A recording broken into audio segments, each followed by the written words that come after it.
Our featured speaker today is Lebanon Mayor Gary Crenshaw. And Gary was born in Lebanon, and he has a long list of accomplishments. He received a bachelor's degree in education in UK, served 2 years as a missionary in Argentina from 76 to 78, served as county executive director of the USDA in Jefferson County from 83 to 85, commodity program specialist at USDA state headquarters in Lexington in 85 and 86, became the youngest area director in the nation for USDA in 1986. He's now the longest serving area director in the nation for the USDA. Chosen as one of 4 lead instructors for National USDA Leadership Training in 2013 to present, traveling the U.S. conducting training to new USDA managers. He served on the Lebanon City Council from 92 to 98, and of course he's been our mayor from 99 till today, and he was the 2012 recipient of the Kentucky League of Cities Elected Official of the Year. He's married to former Angela Nance. Their 2-year anniversary was Monday, is that right? Happy anniversary. Made it 2 years. He has 2 sons, Jason and Brandon, and 1 stepdaughter, Jalita Leachman, plus 1 grandchild, Keely, and 1 on the way. Please welcome Mayor Gary Crenshaw.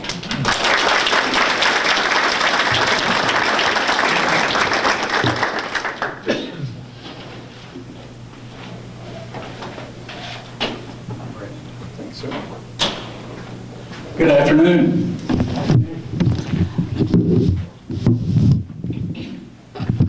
I want to start out by reminiscing a little bit. When I was a young man of 13 years old, I lived 5 doors down from where I live now. And it was always my dream, after I got up and grown and educated and somewhat experienced in life, to move back to Lebanon. And in my career, I've moved around some. I've lived in Lexington, Louisville, Paintsville, Kentucky, Campbellsville, and Bardstown.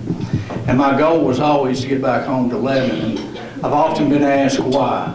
And I really never could put into words other than just a simple phrase that always seemed like home to me. And my years as mayor, that's been one of my goals, is to make everybody feel like when they leave Lebanon, they want to come back, and it's a good place to call home. The city of Lebanon is in good shape. If you see the new city hall out there, you might question whether we are or not.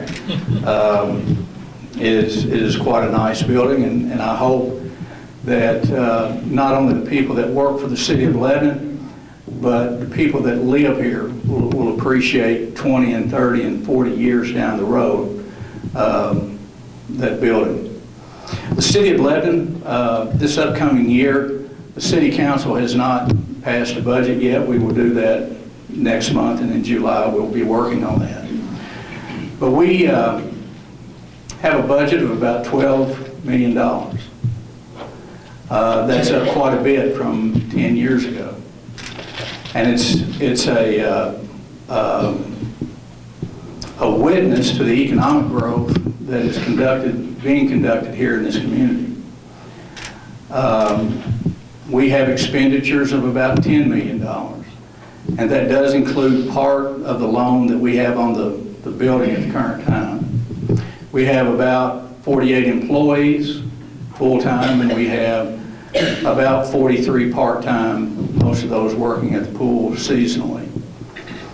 Our salary, the city's salary, what we pay in salaries, is about $3.5 million. And most all of that money, of course, is turned back into the community because most of those people live here. I want to talk about a few successes, and then I want to talk just a few minutes about issues that I see that the city faces. Some of it may affect you, but things that we have to deal with. First of all, it is my pleasure to say that I don't think I've ever had anybody that I like working with more than the 3 county judges I worked with, particularly the current county judge, Judge Daugherty. He's a pleasure to work with. He's somebody that wants to get things done, and he wants to do it as quick as we can in a judicious manner. Thanks in large part to his leadership, we're talking about a community event center. There's a lot of questions to be answered and a lot of things to be worked out with that. But those of us who are involved in that project think that it's doable. But we've got to go on down the road and figure out some other things along with that project. For years, we discussed E911 at every meeting we went to. It was a critical element that we needed to add to our community. Again, thanks to the cooperation between the city and the county, we've been able to accomplish that. And I'll be frank with you, years ago, when I first became mayor, we started talking about upgrading our 911 communications, and my attitude was, that's a county responsibility. The county's going to pay for it. Over the years, I matured a little bit and recognized that E911 probably would not happen unless the city participated. And working with the magistrates and the city council, we were able to do that, and I'm proud of that, because it's an important thing for this community. Something that probably few of you know, on recycling and recycling cardboard. The city and the county are working together on that issue. Just this morning, John came to me and said, you know, the judge needs a truck. Not personally, for somebody in the county. Although I would like to think we would have tried to accommodate him. And we said, well, yeah, just give it to him. I know counties and cities across this central Kentucky region that wouldn't have done that. And likewise, the county does those same things for us. And it's always a pleasure when I see one of the magistrates or I see the judge, because we have a great relationship, and we do not always agree.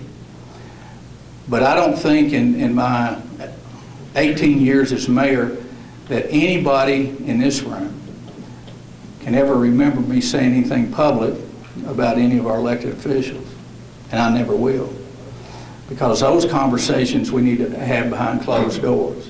All you got to do is look around the communities that surround us and look at the dysfunction that they have in their communities. And the reason they do, it's about relationships and about leadership. Where relationships and leadership has failed. One of the things that the city has been very successful on, and I'm glad to see some members of the Center Square Foundation Board, we have been very methodical in our approach to how Center Square is used. And the reason is because there's a $5.5 million investment up there. And you have to have people responsible, and you have to have people accountable for the use of that facility. And with KCA and Ms. Robin Humphreys, I think we're going down the road where that we're having something at Center Square, that you see activity there. I know this last weekend and Thursday and this coming Saturday they're doing Cinderella, is that right? And I'm going to take my granddaughter.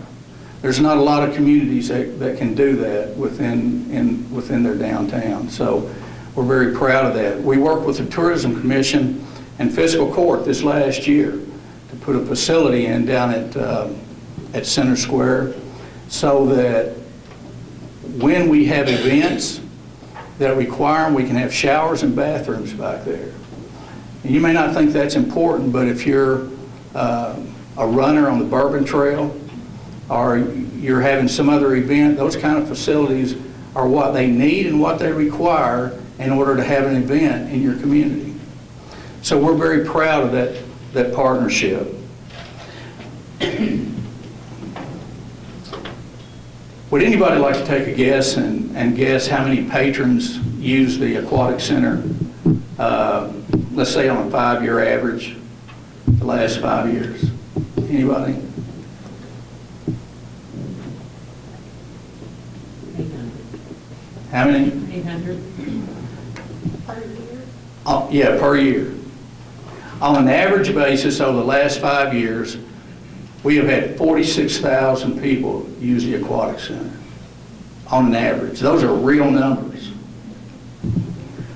In 2016, there were 52,000. And with some creative math, in other words, John Thomas and I sitting across from one another taking a good guess, we figure that we could almost take that number by 4 of the number of people that use the city park in a year. If any of you've been out there in late spring on a Thursday and seen the activity out there, I think you could see where we justify those numbers. A park that is beautiful and useful to the residents of the community helps industrial development. Tom Lund tells a story of a individual who was here on a sightseeing trip, and one of the things that they mentioned, and eventually I think Tom helped them to decide to come here, that a community that thinks enough of itself to have a street sweeper that costs almost $250,000 is worth looking at. It's a shame we have to pay that kind of money for something, but we believe in keeping our streets clean.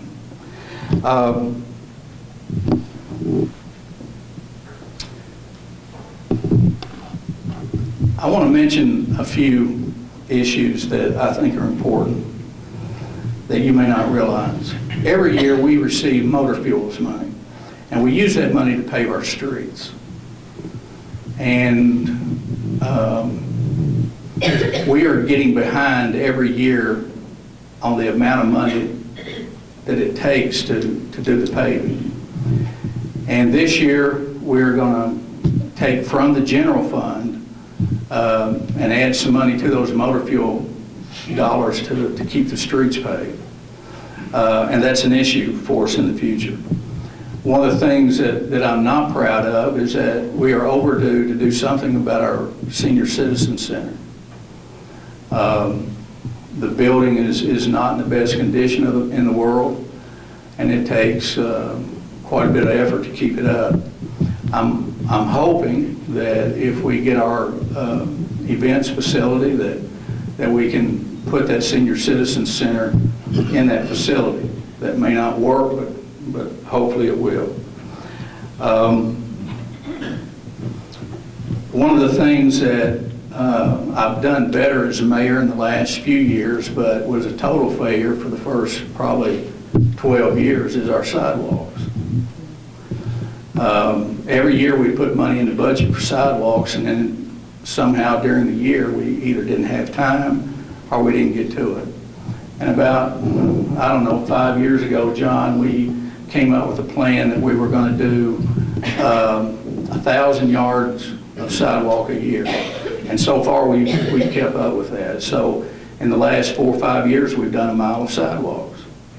And in the future, this year, we are going to continue our sidewalks out towards Lebanon Middle School. If children want to walk to school, I don't know if anybody walks to school anymore or not, but that opportunity will be there. Something you don't think about when you drive by the park, our tennis courts are not in the best shape in the world. And when we got into exploring the cost of it, it was astronomical. So that's an issue we've got to deal with in the future, because a lot of people use our tennis courts. Things pop up with the city that are just strange sometimes. Our annual electric bill out at the park, for the park, not the aquatic center, is higher than the electric bill for the aquatic center. And the reason is because last year the electric company stuck a demand charge, which they had never done before, and that averages an extra $30,000 a year that we have to pay.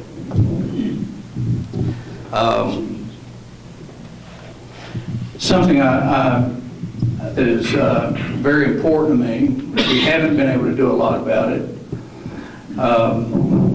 We have talked about it for a few years, but this last summer,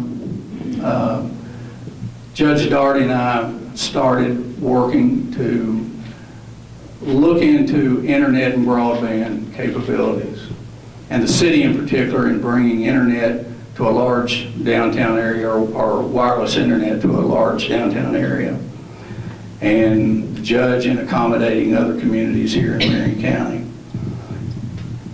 We worked on that, and we did research, and we talked with various individuals, and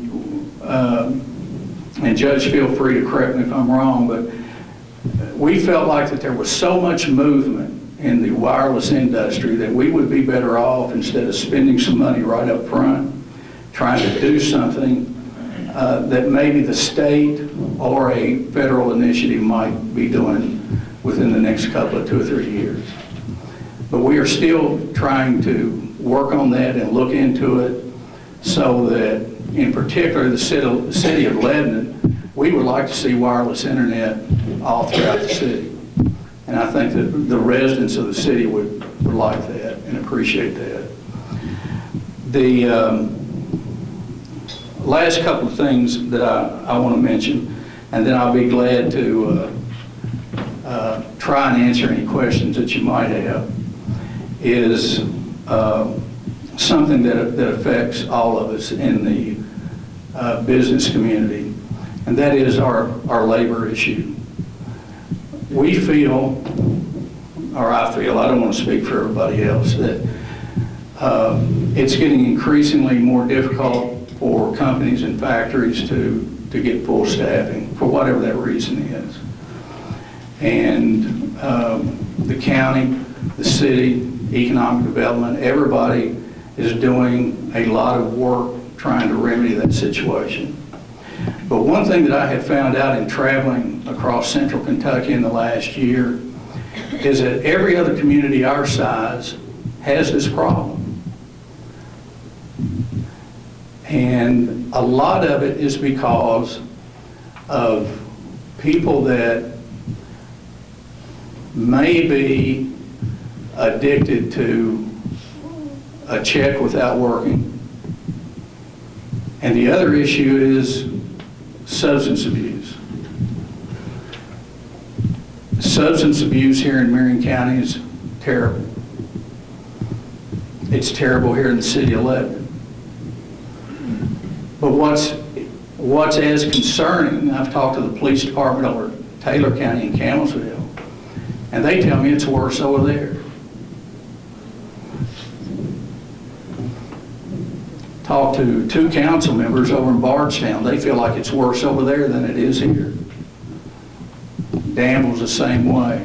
Nicholasville's the same way. Versailles is the same way. And I don't have an answer for that, but I can tell you, if we don't do better in combating substance abuse, it will affect the ability to have a workforce in our community. I am grateful for the strides that's been made out at the tech center.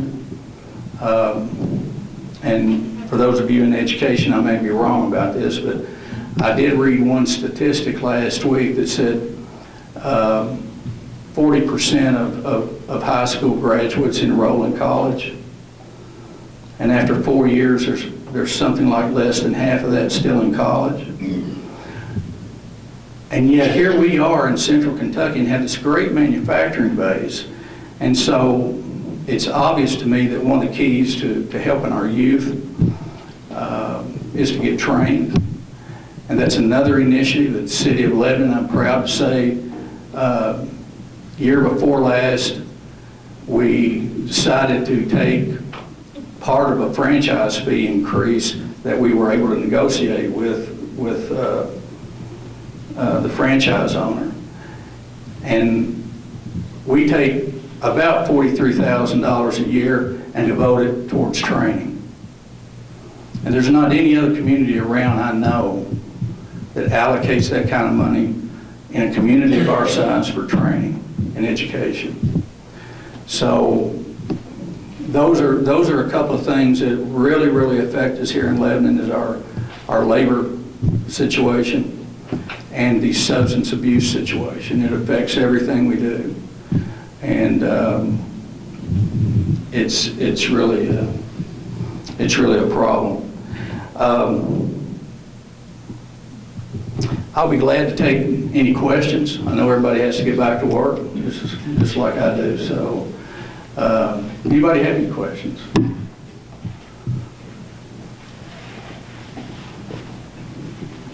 Geez, Tom.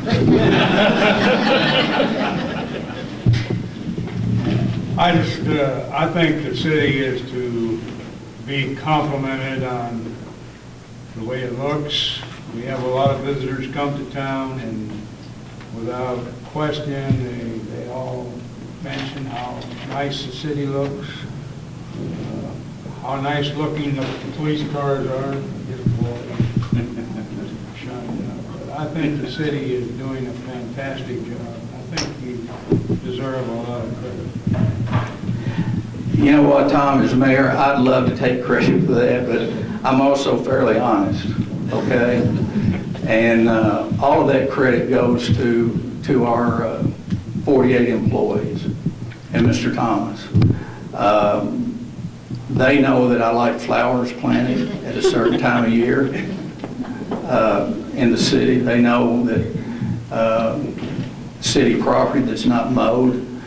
I'm always calling John and say, John, the entrance signs need cleaning up. And